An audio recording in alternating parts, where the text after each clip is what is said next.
everyone that watched any spring football last weekend or even kind of kept their ear close to the ground when it comes to spring football, you saw Cam Ward just playing darts out there. And that was right in line with what we had heard coming out of Coral Gables with how he had looked during spring practice. But to see it translate to a game when it's 11 on 11, a little bit more buzz in the atmosphere because it's a game-like scenario, that's super encouraging. And it should be encouraging. But I want us to actually talk some football right now and tell you why this is going to work and why it's not just a flash in a pan and he was able to take advantage of a defense he's played against for 15 practices. We'll talk about that right now. Make sure you're subscribed. We've put out the call to action a couple times in this live show. We're moving forward headfirst into spring football games, into this transfer portal window. We got games right around the corner. I promise you, media days will be here before you know it. The preview magazines, they'll be out in a minute. We want y'all dialed in here so we don't have to get ready. You stay ready, don't have to get ready. Best way to stay ready, being subscribed right here to this platform, the On3 YouTube channel, and this show, The Hard Count. So make sure you've hit that subscribe button for us. Here's what this offense wants to do under Shannon Dawson. We could talk about all the verbiage and all the things like that, but let's just put it down into the most basic bullet points, what this offense wants to do.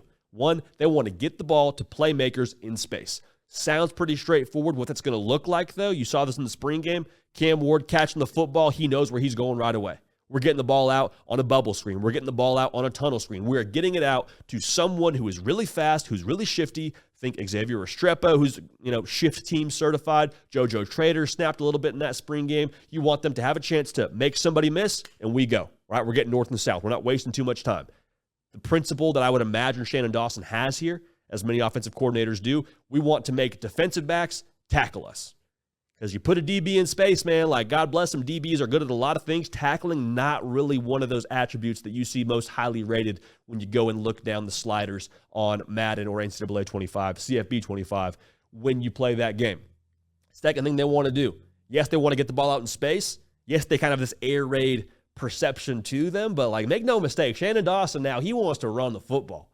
He wants to get north and south. He wants to be a power run football team. That's one of the reasons why I think Damian Martinez is such a great fit for this offense, because of the way that he runs the football. They want to apply pressure within the trenches. And we'll see how this thing shakes out in the fall, but Miami right now has those big boys up front offensively to be able to play this kind of football. And I don't think that's coincidental. I don't think it's just an accident that Mario Cristobal comes from the line of scrimmage as a player, and so he is making sure that he has the proper ingredients to move the line of scrimmage when it comes to fall Saturday. So that's a big part of what they do offensively as well. And you do those two things, you get the ball out in space, you pound the rock. What happens is the defense starts to overcompensate. Hey, I'm going to probably trigger a little bit more quickly on the run when I see that guard pull. That's my key. I'm attacking it right now. Hey, I'm going to probably fly out a little bit more quickly to that bubble screen because I'm tired of us having to go make a tackle at 6-7 yards and be set up in a 3rd and 2, 2nd and 3 kind of situation. So what happens then, when they start crowding the box, when they start getting a little bit aggressive, handing the cookie jar, then they start taking shots. Then it's the frequent flyer miles that start taking place out there for Cam Ward and company. Take shots. Make sure that you capitalize on that, and the vibes are very high in Coral Gables if that's the case. So why I think Cam Ward is going to work so effectively, like you saw him in that spring game when it comes to them actually playing games, I think that he's going to bring a little bit more consistency to that quarterback position. And the numbers are, I don't think numbers tell the whole story when you look at a quarterback's performance. You look at him and Tyler Van Dyke, they actually had a pretty similar completion percentage between the two of them. But Cam Ward had right around the same completion percentage with 100 or so more attempts than TVD. Now, full disclaimer, I'm not dunking on TVD here. I think TVD actually is going to have a lot of success at Wisconsin. But I do think with Cam Ward, his ability to consistently place the football is going to be a difference maker. Talking to folks over at Miami, they feel confident in his ability to get the ball to guys with the proper placement to allow them to make plays after the catch. All that's to say, they're very excited about him. And that's important based on the first thing that I mentioned. Being consistent in those quick game plays and those quick throws where you get it out on the perimeter and let your receivers work, that's huge because this offense builds off of itself. All three of those things I mentioned, get the ball to playmakers in space, run the ball, take shots. You can't take shots if you don't have those first two pieces of that equation working properly. Now, how do they work properly? If you hit on the first part of that thing with being able to complete those easy gimme throws. which are, I say easy. It's supposed to be easy when it comes to the yardage required to throw that football, but I mean, it's a lot of catch, rock, throw. Sometimes you don't have the laces. Sometimes you are having a muddy picture with what's going on the perimeter with how much blocking you're getting. Like, the bottom line here is the offense builds off of itself. I think Cam Ward is going to do a really good job winning on the quick game side of things here for Miami. The other part of this, when you have that quick game dialed in, and I think they'll run the football, so that doesn't really pertain so much to Cam Ward, I think he has a lot of ability, based on what we've seen from him over the course of his career, to capitalize when those deep shots are there. Like Cam Ward, man, I don't think he's going to leave money on the table when you have those defenses overcompensate and crowd too much to the perimeter or crowd too much to the line of scrimmage. He's going to make you pay. Last year, he was 40% on his deep passes, 40% as a completion percentage, period. Doesn't sound great. 40% when it comes to pushing the ball over 20 yards. It's pretty solid. It's pretty solid. So all that's to say, when there's money to be made, he's going to make it when it comes to that deep pass. Now, the major differentiator for me with him is his ability to ad-lib. Cam Ward, I think he had like 8 rushing touchdowns last year at Washington State. He's not necessarily a running quarterback.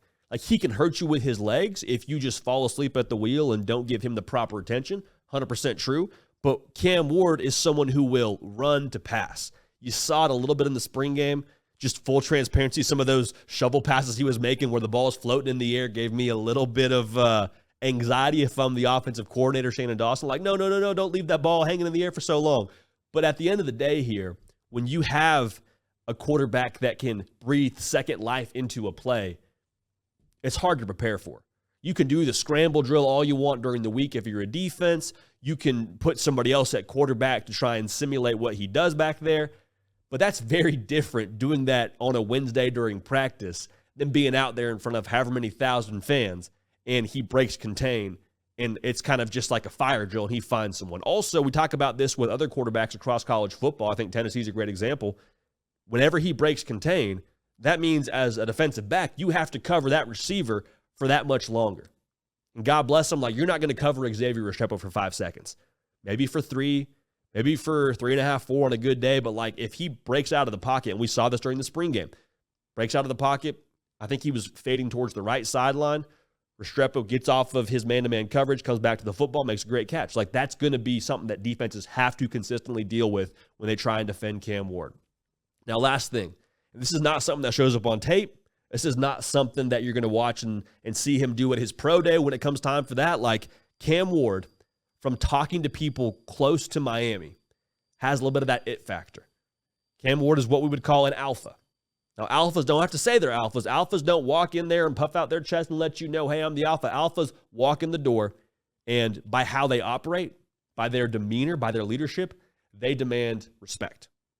And from everything I've heard, that's who Cam Ward has been since he's arrived at Coral Gables. And not in a way where he's saying, hey, listen, I'm the man, but it's more so a thing of, hey, something didn't go right during practice. He's bringing people into the film room with him. Hey, we're talking about something. We're figuring out why this didn't work. He's taking the lineman out to eat.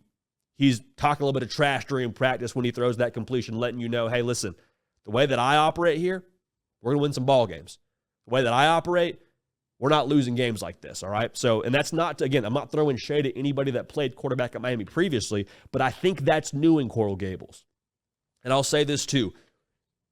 The quarterback and the presence they possess in the huddle, it instills confidence into the other 10 guys that are on the field with them. Like, I've played with quarterbacks that command the huddle. I've played with quarterbacks that are on the not so commanding side of things. And I promise you, the way that it feels walking out there and lining up and knowing that you got a dude who can make something happen for you and who is in control of the game and in control of his emotions, in control of the offense, that does wonders for a team. Does wonders for what you do production-wise. Again, it's hard to quantify. You can't really pick it out when you watch it at the combine, but the emotional and competitive makeup of Cam Ward, everything we're hearing out of Miami is off the charts. And that matters, and I think it's going to matter for them in 2024. So the way they operate the offense, the way that it builds off itself, he's going to be accurate in the short game. He's going to be efficient in the deep game. Miami's going to score some points here. I think they got to land a running back in the portal here to really set that thing off, but we'll see, man. I'd love to see them add a receiver too, full disclaimer, but overall, I think Miami's in a very exciting position and in uncharted territory with Cam Ward entering into the fold. Everybody I've talked to in the building, third parties, they say, hey, this guy's a dog. This guy's a player. Hey, y'all, thanks so much for watching. Subscribe to the channel here to make sure you don't miss an episode of The Hard Count. Also, be sure to check out other videos on the On3 YouTube channel.